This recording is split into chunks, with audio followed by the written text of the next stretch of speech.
Hello everyone, good morning. This is Mahesh Shah from Surat. Welcome to my YouTube channel. This video is for Standard 6, Subject Social Science, Chapter number 8, Unity in Diversity, Part 2.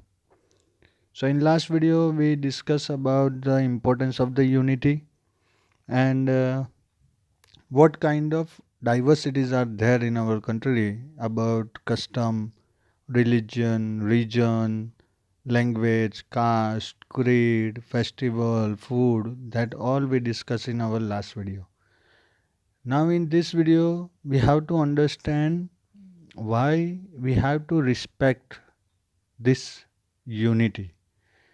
अब यहाँ पे जो आज के video में हमें बात करनी है वो यूनिटी को हमें क्यों इतना इम्पोर्टेंस देना है उसके बारे में है. बेसिकली इस तरह से होता है जैसे हमारा ह्यूमन नेचर है कि जो चीज़ हमें फ्री में मिलती है उसकी हमें कोई वैल्यू नहीं होती है. एग्जैक्टली ऐसा ही हमारी कंट्री की यूनिटी के बारे में है क्योंकि we were not the part of the freedom struggle. हम लोग जो भी फ्रीडम स्ट्रगल हुई है या जो भी मूवमेंट्स हुई है उसमें हम लोगों ने पार्ट नहीं लिया है, इसलिए हमें इसका इम्पोर्टेंस इतना नहीं है. पर जिन लोगों की वजह से हमें आज ये फ्रीडम मिली है, India is free country. In 1947 15 August India became the free nation. तो ये सिचुएशन इंडिया को फ्री करने की जो कोशिशें थी, जो उसके पीछे जिन लोगों ने अपना एफर्ट लगाया है, जिन लोगों ने अपनी जान दी है, उनको अगर कोई पूछे कि what is the importance of freedom for you, तो वो लोग बता सकते हैं. पर हमें ये फ्री में इंडिपेंडेंस मिली है तो हमें उतना इम्पोर्टेंस नहीं है. And that is we prove by our behavior. Otherwise, if we have importance of our freedom, if we are having nationalism in our heart for our nation, then we should take care of our nation. We become more sensitive for our nation. पर ये तो हमें free में मिली है इसलिए हमें इसका इतना इम्पोर्टेंस नहीं है. इसलिए कभी रिलीजन के नाम पर, कभी रीजन के नाम पर, कभी लैंग्वेज के नाम पर एक दूसरे से फाइट करते हैं, एक दूसरे को नीचा दिखाने की कोशिश करते हैं. पर ये हम भूल जाते हैं कि भले ही हमारे रिलीजन अलग है, लैंग्वेज अलग है, फेस्टिवल या फूड कितनी भी डाइवर्सिटी हो, after all we are living in a same country. तो सबसे पहले हम क्या होते हैं? इंडियन. तो यहाँ पे इंडियन स्ट्रगल की बात है. India strength lies in the unity in diversity. तो हमारी जो स्ट्रेंथ है, हमारी जो शक्ति है, हमारी जो ताकत है, वो हमारी यूनिटी में है. आपने वो वाली स्टोरी सुनी ही होगी कि एक फार्मर होता है, उसके 4 लड़के होते हैं. अब फार्मर का एंड टाइम आता है तो वो अपने चारों लड़कों को बुलाता है और एक एक स्टिक उनको देता है और उनको बोलता है कि इसे ब्रेक करो. तो चारों 4 लड़के एक एक स्टिक को ब्रेक कर देते हैं. फिर चारों 4 लड़कों को वो स्टिक का बंडल देता है और फिर बोलता है अब इसको ब्रेक करो. तो वो उनसे ब्रेक नहीं होती है. तब फार्मर उनको बताता है कि आप अगर सिंगल सिंगल एक एक रहोगे तो ये सिंगल स्टिक जैसे रहोगे, आपको कोई भी तोड़ सकता है. पर अगर आप चारों 4 इकट्ठा रहोगे, एक दूसरे को सपोर्ट करोगे, तो आप ये बंडल ऑफ स्टिक जैसे हो जाओगे, फिर आपको कोई नहीं तोड़ पाएगा. तो हमारी जो स्ट्रेंथ है वो हमारी यूनिटी में है. जब तक हम यूनिटी में रहेंगे तब तक दुनिया के कोई भी कंट्री में इतनी पावर नहीं है, इतनी ताकत नहीं है कि वो हमें हरा सके. During the British rule, Indians united to fight together in the freedom struggle despite their differences in religion, language and region. तो फ्रीडम स्ट्रगल के टाइम पे यहाँ पे आप देखिए, ये फ्रीडम स्ट्रगल के टाइम की पिक्चर है. यहाँ पे लोग यूनाइटेड हो गए थे. यहाँ ये भीड़ के अंदर कोई हिंदू भी होगा, मुस्लिम भी होगा, सिख भी होगा, ईसाई भी होगा, पर वो टाइम पे सब एक ही थे, इंडियंस थे. अब ये देखिए, आज़ाद हिंद फौज सुभाष चंद्र बोस. अब ये जो है वो सुभाष चंद्र बोस है, ये वाले. फिर अगर हम और की बात करें कि हमें फ्रीडम कैसे मिली है, तो ये जलियांवाला बाग मास्कर जो आप 5th स्टैंडर्ड में पढ़ के आए हो, thousands of people died in this Bhaskar. उसके बाद अगर कोई मूवमेंट आती है तो क्विट इंडिया मूवमेंट 1942 में चालू हुई थी, इसमें भी thousands of people see here this sentence, Gandhi ji, Nehru ji and thousands of supporters were imprisoned and the Indian National Congress was outlawed। तो यहाँ पे कितने लोग जेल में, कितने लोग मर गए, ये दांडी मार्च, गांधी जी खुद चल के अहमदाबाद से नवसारी दांडी तक आए थे, उनके साथ कितने लोग चल के आए थे, 75 कंपेनियन थे उनके वो टाइम पे। नॉन कोऑपरेशन मूवमेंट 1921-22 में हुई थी, वहाँ पे कितने लोगों ने गांधी जी को सपोर्ट किया था। तो ये सब मूवमेंट होने के बाद हमें ये फ्रीडम मिली है। People of different communities came together to participate in the freedom movement. India's unitedly opposed the British rule, protest against them through different ways and also went to jail several times. The British thought that it would be easy to divide and rule over Indians because of their diversity. तो ये सबसे पहली divide and rule की policy Lord Curzon ने बंगाल में apply की थी 1905 में, बंगाल को डिवाइड कर दिया था। जब आप हायर स्टैंडर्ड में आओगे तब ये पूरी हिस्ट्री डिटेल में आपको पढ़ने में आएगी, पर यहाँ पे टॉपिक निकला है तो मैं आपको बता देता हूँ। 1905 में बंगाल को डिवाइड कर दिया, ईस्ट बंगाल और वेस्ट बंगाल। अब वेस्ट बंगाल का जो रीजन है वो तो हमारे इंडिया में है, पर जो ईस्ट बंगाल अलग हुआ वो आज का जो बांग्लादेश है वो ईस्ट बंगाल है। तो 1905 में ब्रिटिशर्स ने इसको डिवाइड किया।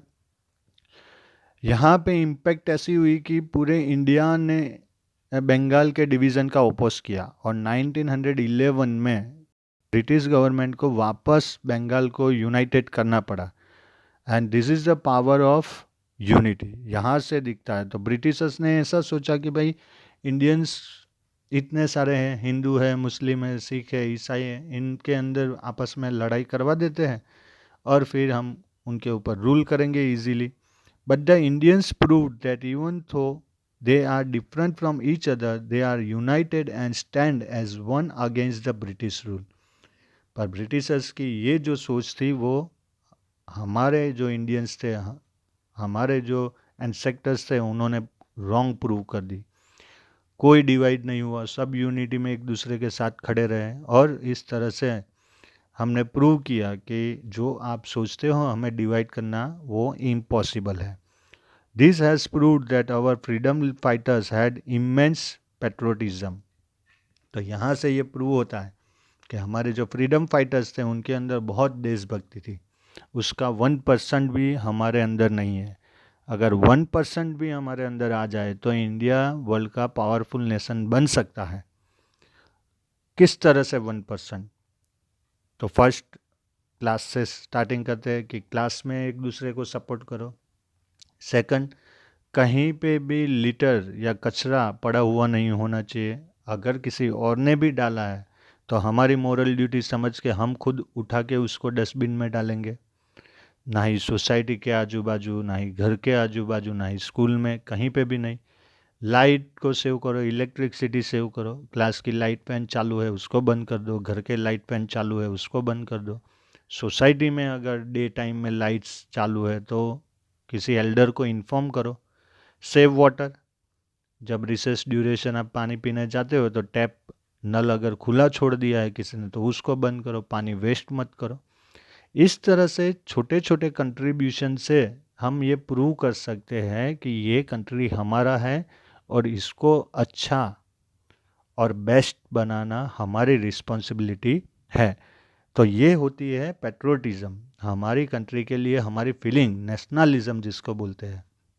और ये हमारी ड्यूटी है because this is our country. And जैसे हम हमारे घर का जितना ध्यान रखते हैं उतना ही हमें हमारी कंट्री का भी ध्यान रखना चाहिए। अब हमारे नेशनल सिंबल्स के बारे में बात करते हैं तो ये सब हमारे नेशनल सिंबल्स है।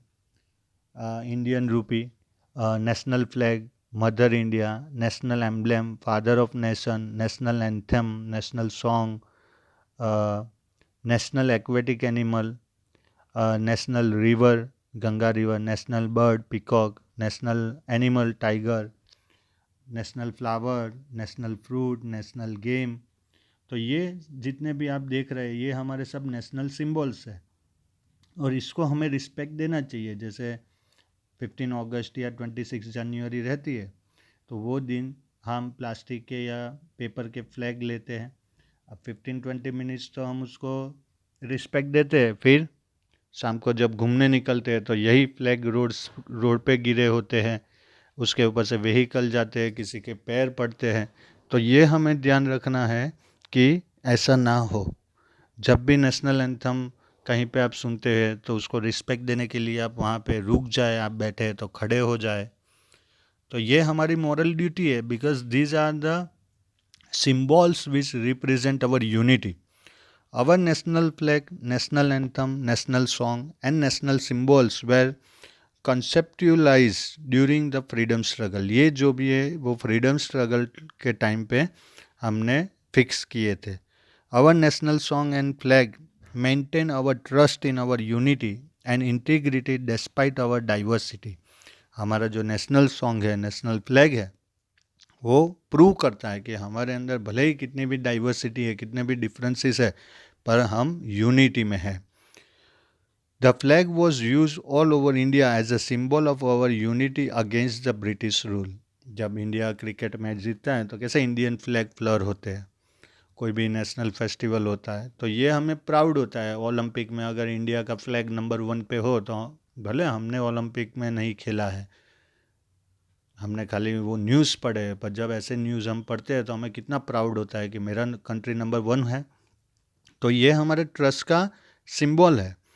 The feeling of nationalism and patriotism is important to achieve the pride, prosperity and glory that we had in the past.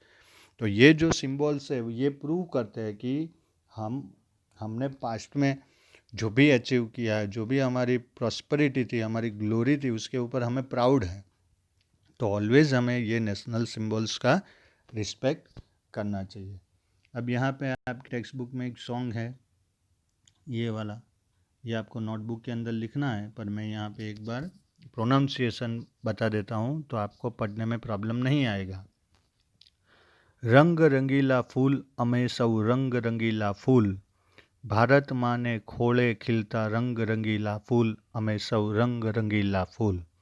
देश देशना तेज वायु झिली, देश देशना तेज वायु झिली, इसका मीनिंग ये होता है कि हमारे यहाँ कितने सारे फॉरेनर्स आए, मुगल्स आए, ब्रिटिशर्स आए, ये सबके आने के बावजूद सदा संपिने साथ सौ खिलिए विविध वेश वाणी तोय।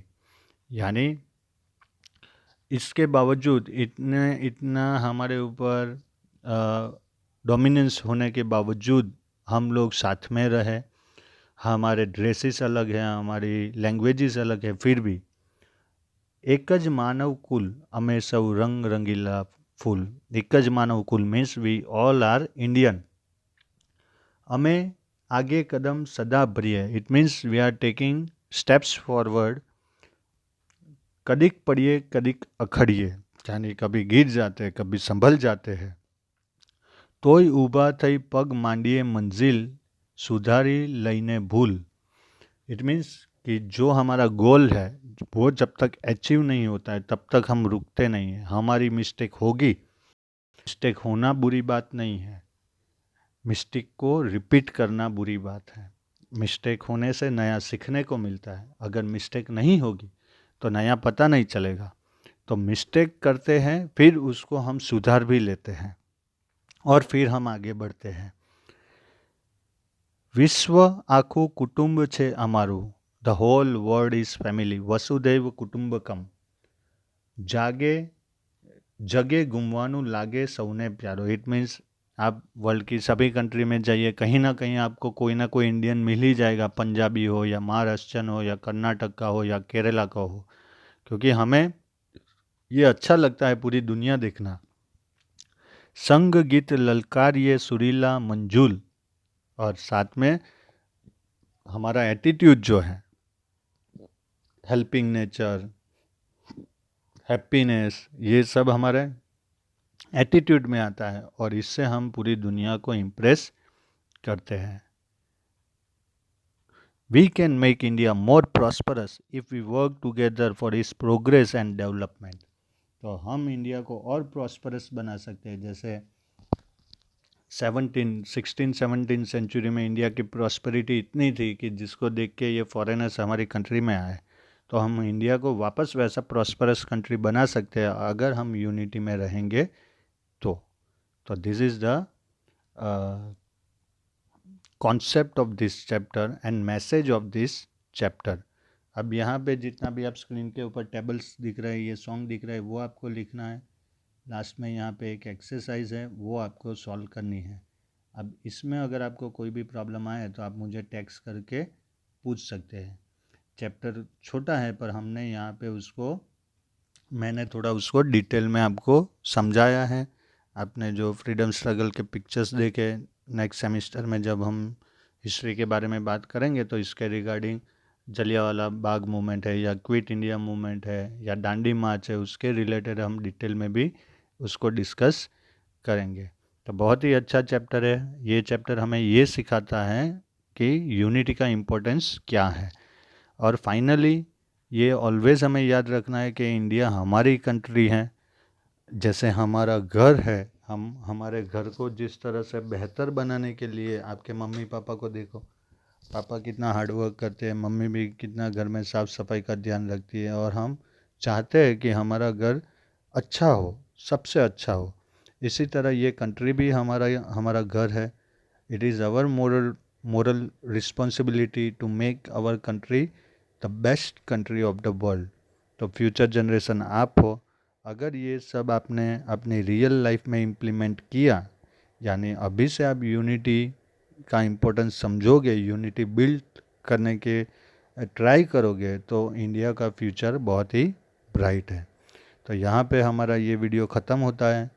नेक्स्ट जो वीडियो है वो एंशियंट टाउन्स के बारे में है, जिसमें हम Indus valley civilisation, Harappa, Mohenjodaro के बारे में बात करने वाले हैं। काफ़ी इंटरेस्टिंग चैप्टर है। वो चैप्टर के वीडियो को देखने के लिए आपको चैनल को सब्सक्राइब करना पड़ेगा, बेल आइकन को प्रेस करना पड़ेगा और वीडियो को लाइक करना है, ये मत भूलना।